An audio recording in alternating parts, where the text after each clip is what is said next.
Hey everybody, welcome back. I want to talk to you today about pricing yourself when you're running a home-based sewing business. The first thing I want to start with is that your pricing actually starts with your branding. If you have not defined your brand, what types of people you are trying to attract, what type of feel do you want your business to have? Do you want it to be affordable? Do you want it to be mid-price? Do you want it to be luxury? There are a lot of different things that goes into that decision of what you want your business to be. I can't answer that for you. No one can answer that for you except you. I know another brand that is local to my area where the clothing is relatively simple. It's not something that's super complicated, but her piece, let's say a dress that's a solid color ponte, that dress in and of itself is not a ton of labor that maybe an intermediate level sewer will be able to do, but her brand is more exclusive. Her brand has a more luxurious feel, and her clients are women of a certain industry. I'll leave it at that. I don't want to pinpoint anybody out. Not anything shady or anything, but the clients that she particularly services are women of a certain notoriety in a certain circle. And these women have a certain level of affluence that helps to define her brand, or she has defined her brand to attract that level of affluence. So her simple pieces in a solid color, simple and easy to find fabric are priced well over $100 because the brand that she has placed out there and who it attracts affords her to be able to charge that price. So that's what I want you to work on, is who are you trying to attract? Now, for those of you who are just kind of sewing on your own and just kind of going here and there, not really trying to take it to a super brand or a level of maybe having a store, whether online or in person, I still encourage you to kind of narrow down who you want to focus on, because that's going to make a difference about what you sell. I'll give you a bigger example here. When you go to Walmart, they have a certain brand versus a Target who has a certain brand.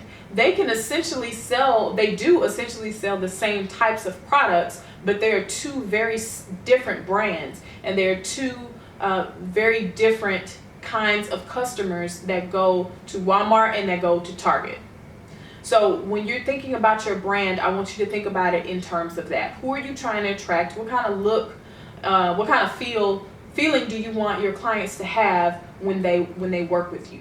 So the next thing that you should do is, once you've defined that brand, you should research similar brands that are kind of in line with what you want to do. Look and see what they're doing. Look at their website, look at their prices.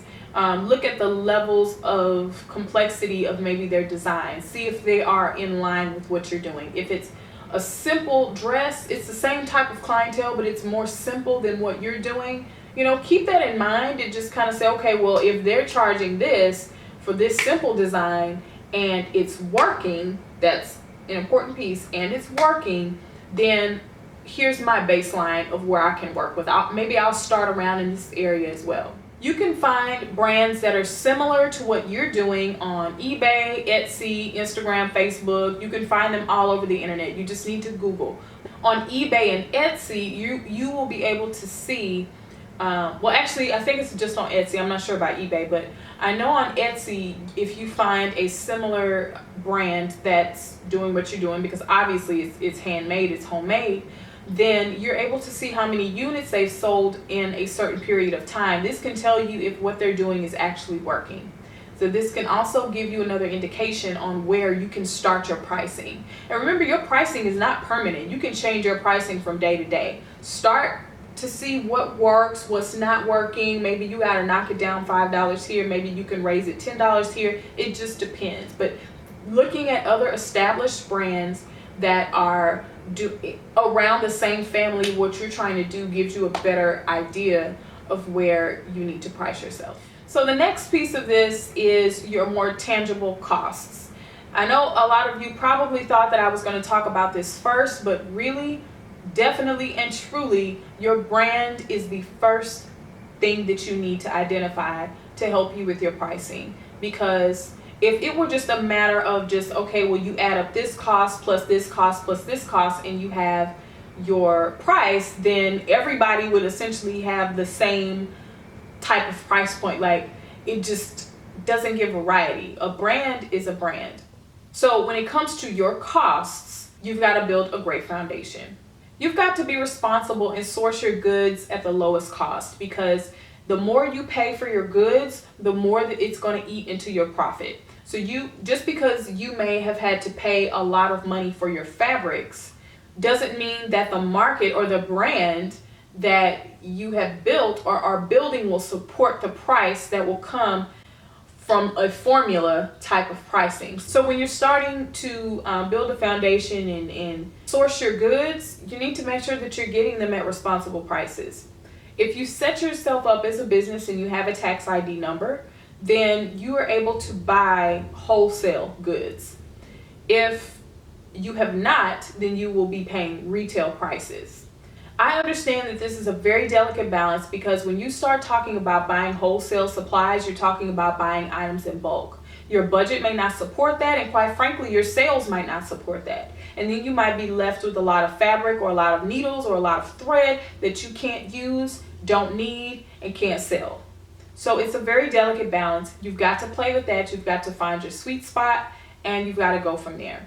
If you need to start with retail fabrics, then do that. That's fine. Just understand that the costs of those retail priced goods that you're using to make your good is going to eat into your profit. And if you are okay with having a smaller profit margin for a while, until you grow and maybe build yourself up to where you can support the sales that would allow you to buy wholesale goods at lower prices, then that's just a sacrifice that you have to make. Quite frankly, I think it's a smart decision.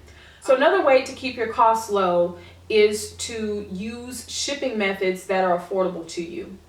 If you're just starting out, you can use the USPS, the post office priority boxes that are free, and they come with standardized shipping. So you don't have to guess, you don't have to try to figure out how much it's going to cost you to ship this item.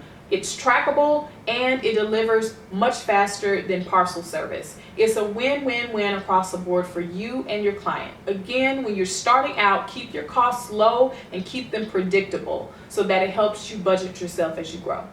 So, formula. I know that a lot of you may be watching this waiting for me to tell you a formula to price yourself. As I've already said, the most important piece to this is your brand, and that you cannot factor into a formula. You just can't. But I will tell you at a minimum that there are certain things that you need to include and consider into your pricing. And this is at a minimum. There are more things that go into this, but this is at a minimum, okay?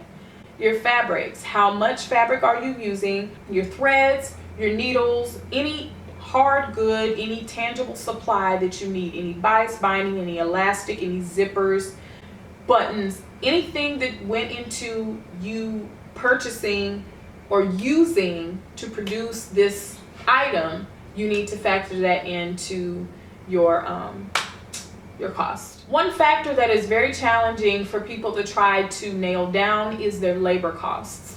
Your labor costs depend a lot on your method of production. So if you are a trained or a formal seamstress who does small production runs, you have tools and setup in your home or in your studio that allows you to cut and sew in bulk or in a much more efficient process than a home sewer like I am can do. And so you're able to use your time much more efficiently and produce more garments in less time than a hobby or home sewer can.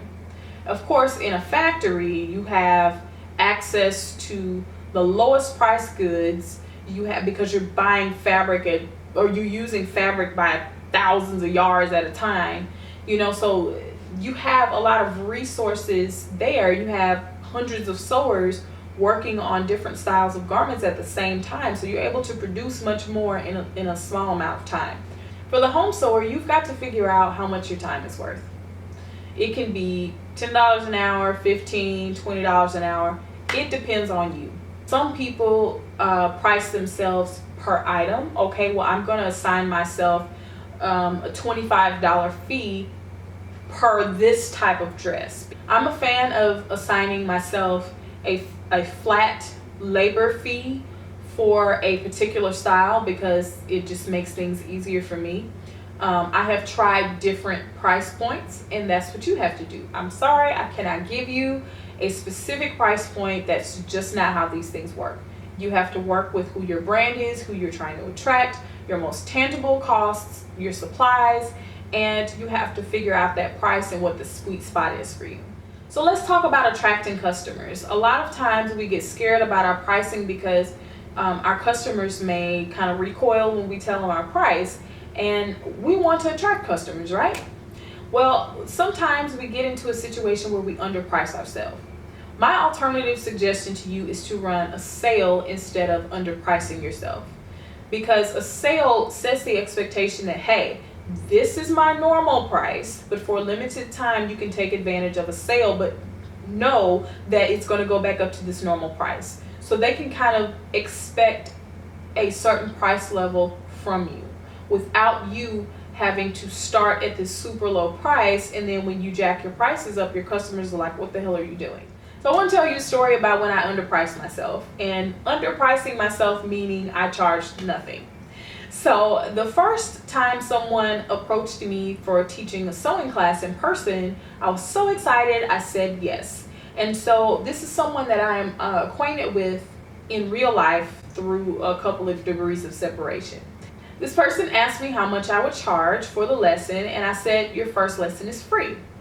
In my head, I said I will do the lesson for free. First of all, I was super excited, but I said I'll do the lesson for free because I want you to be more motivated to come and learn, and then once I have you in for a first lesson, and then we'll book your next lessons at a full rate. Let me tell you something about free. First of all, this person was a no-show the first time. The second time I rescheduled, again, free. I know. I rescheduled for free, and they were a no-call, no-show the second time, and kind of a no-call, no-show the first time as well. And I said, oh my gosh, like I had bought supplies, I had cleaned up everything, I had everything laid out on the table, I had my agenda written down, girl, I was ready. Do you hear me? I said, there's no way that this person is not going to show up because it is free. They don't have to do anything. And that's exactly why they didn't come. And I didn't realize it until after it had happened. They didn't come because they didn't have to do anything. They did not have to pay anything. They did not have to invest anything into my lesson because I didn't charge anything. This is what happens when you underprice yourself. You know, I know underpricing is different than just flat out free, but when people don't have to invest anything into what you are providing, it doesn't have any value to them. So the fact of the matter is that people are just not invested in free or super duper low price stuff. When you go to fast fashion stores and you're able to buy a blouse for $12, do you really care about that blouse? Unless you're like really doing bad financially and this is all you could afford, then you're going to take care of that. But if $12 is nothing to you and you didn't think twice about buying that blouse for $12, you're not going to take care of that blouse very well, are you? Because you're like, it's just $12. So that's just the type of mentality that goes in on a customer's frame of mind when you give them a super duper stupid low price for something that they know in their head they should be paying more for. They're not going to say, oh no girl, I should pay more for this. They're going to take your low price, they're going to look at your item and not give it as much value anymore because you didn't give it much value. So it doesn't matter. Never mind how much time and labor that you have put into that garment. If you underprice yourself just to attract them, you're going to attract someone who does not see the value in what you've done and understand what they're getting. Just to reiterate what I said earlier, we are not a factory with access to resources and machines to make ourselves, our sewing more efficient and able to keep our costs of labor and cost of goods low. That's not for a home sewer, you know, that's just not what it is. So understand that by nature, custom made or homemade things that are made individually by one person by nature are going to be more expensive because of all the reasons that we've already talked about, such as, you know, you may have to pay higher prices for your materials. Another reason why you may have to pay a higher price for your materials is you may not live in a market that gives you access to really, really low price supplies. If you live in LA, then you have a mecca in the fashion district. It's blocks and blocks of inexpensive fabrics that are beautiful and literally $1 or $2 or $3 per yard, literally. But if you live in an area like me, I live in the Dallas-Fort Worth area, we don't have places like that. So the most immediate access for fabrics is going to be at retail price. So I hope that this is super helpful for you. If you have any questions, let me know in the comment section, and I'm going to put a link in the description box to my 5-day email course on starting your sewing business. I go more in depth about branding, more in depth about removing excuses and obstacles from your life to help you kind of get things going. We talk about pricing, we talk about your web presence, we talk about networking. So we talk about those things over the course of 5 days in a free email course that's sent out to you on a daily basis. So I will put the link to that in the description box. If you have any questions, make sure to comment below. If you feel so inclined, I would appreciate it if you can share this video. I'll see you later. Bye.